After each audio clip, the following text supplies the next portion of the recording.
নমস্কাৰ বন্ধু বান্ধৱীসকল পুনৰ এবাৰ সকলোকে স্বাগতম জনাইছোঁ আন এটি জব ইনফৰ্মেটিভ ভিডিঅ'লৈ। আজি এডভাৰটাইজমেণ্টটো আহিছে হিন্দুস্তান পেট্ৰলিয়ামৰ পৰা, য'ত অলমষ্ট 400টা পদৰ বাবে তেওঁলোকে আবেদন বিচাৰিছে, য'ত ফ্ৰেছাৰ্ছ আৰু এক্সপিৰিয়েঞ্চৰ বেলেগকৈ বহুকেইটা কেটেগৰীৰ পোষ্টৰ বাবে তেওঁলোকে এডভাৰটাইজমেণ্ট কৰিছে। গতিকে ভিডিঅ'টি চালে গোটেই কথাখিনি গম পাব। অনলাইন যোগে আবেদন অলৰেডি যোৱাকালিৰ পৰা ষ্টাৰ্ট হৈ গৈছে 1 জুনৰ পৰা, আৰু অহা 30 জুনলৈ থাকিব সময় ফ্ৰেছাৰ্ছসকলৰ বাবে, আৰু এক্সপিৰিয়েঞ্চ কেণ্ডিডেটৰ কাৰণে 15 জুলাইলৈ থাকিব। গতিকে বাকী ডিটেইলছখিনি চাওঁ আহক। আজি প্ৰথমটো পদ হৈছে এক্সিকিউটিভ এছিষ্টেণ্ট। 30,000ৰ পৰা 1,20,000 স্কেল হ'ব দৰমহা। 10টা পদ আছে। মেক্সিমাম এজ লিমিট 25 ইয়াৰ্ছ, আৰু মিনিমাম 3 ইয়াৰ্ছৰ গ্ৰেজুৱেশ্যন হ'ব লাগিব।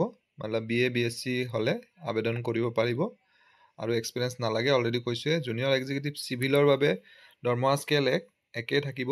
50টা আছে পদ। এজ লিমিট ছেম হয়, আৰু 3 ইয়াৰ্ছৰ ডিপ্ল'মা ইন চিভিল ইঞ্জিনিয়াৰিং হ'ব লাগিব। ঠিক তেনেদৰে মেকানিকেলৰ জুনিয়ৰ এক্সিকিউটিভ আছে, বাকী ছেম হয়। ভেকেঞ্চি 15টা আছে। মেকানিকেল ইঞ্জিনিয়াৰিঙৰ ডিপ্ল'মাৰ প্ৰয়োজন হ'ব।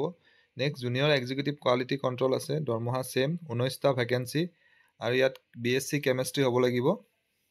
নেক্সট মেকানিকেল ইঞ্জিনিয়াৰৰ বাবে BE বা BTech ইন মেকানিকেল ইঞ্জিনিয়াৰ 98টা আছে ভেকেঞ্চি। নেক্সট ইলেক্ট্ৰিকেল ইঞ্জিনিয়াৰৰ 35টা আছে।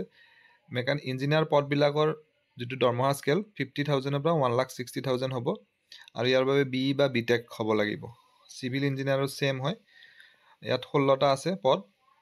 নেক্সট কেমিকেল ইঞ্জিনিয়াৰৰ 26টা আছে।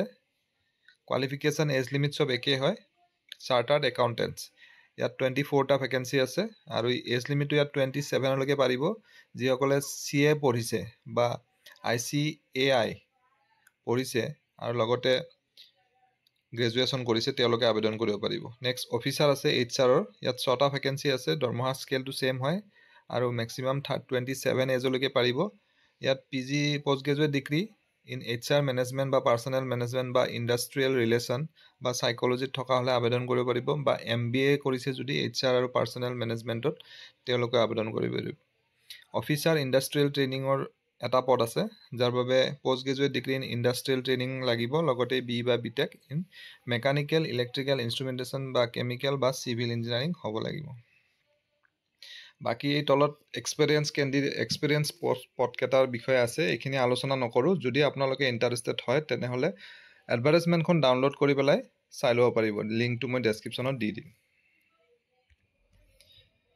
প্লেচমেণ্ট আৰু পষ্টিং ইণ্ডিয়াৰ যিকোনো ঠাইতে পষ্টিং হ'ব পাৰে, ইয়াত ক্লিয়াৰলি লিখা আছে। যদিহে তেতিয়া আপোনালোকে ইণ্টাৰেষ্টেড হয়, যিকোনো ঠাইতে কাম কৰাৰ বাবে আগ্ৰহী, তেতিয়া আবেদন কৰিব পাৰিব। আৰু পদবিলাকত আবেদন কৰাৰ বাবে যিটো এজ লিমিট, সেইটো ৰিজাৰ্ভ কেটেগৰীৰ কেণ্ডিডেটসকলৰ বাবে ৰিলেক্সেশ্যন থাকিব, আপাৰ এজ লিমিটটো। চ' সেইটো চিন্তা কৰিব নালাগে। আৰু অনলাইন যোগে আবেদন কৰাৰ বাবে hindustanpetroleum.com এই ৱেবছাইটটোত গৈ কৰিব লাগিব। ফ্ৰেছাৰ্ছসকলৰ বাবে 30 জুন লাষ্ট ডেট, আৰু এক্সপিৰিয়েঞ্চৰ বাবে 15 জুলাই।